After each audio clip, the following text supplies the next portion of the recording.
La situation est critique aussi puisque la tendance hospitalière est elle aussi en hausse. Nous avons dépassé les 3000 patients en réanimation, les 15 000 personnes hospitalisées avec des hausses de plus de 10% sur une semaine. Grâce à la mobilisation exceptionnelle de nos personnels soignants, l'hôpital tient. Mais nous devons continuer à l'aider à tenir. C'est le sens des mesures qui ont été annoncées par le Premier ministre et par le ministre de la Santé pour revaloriser les heures supplémentaires des personnels soignants. C'est le sens des plans blancs qui ont été déclenchés sur tout le territoire et c'est le sens des évacuations sanitaires que nous avons commencé à effectuer entre différentes régions.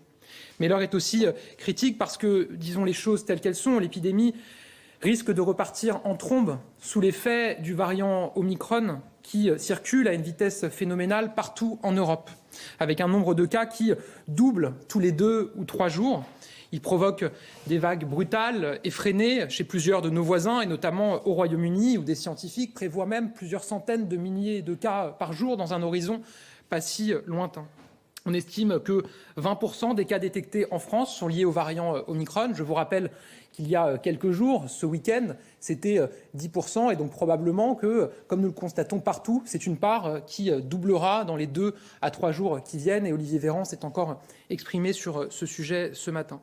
Nous ouvrons dès aujourd'hui la vaccination à tous les 5-11 ans, car nous avons reçu des avis positifs des autorités scientifiques et sanitaires et que les retours que nous avons, notamment des États-Unis, qui avaient commencé cette vaccination des enfants il y a un certain temps et où plusieurs millions d'enfants ont été vaccinés, montrent une balance bénéfice-risque positive avec moins d'effets secondaires que de risques de formes graves du Covid chez les enfants.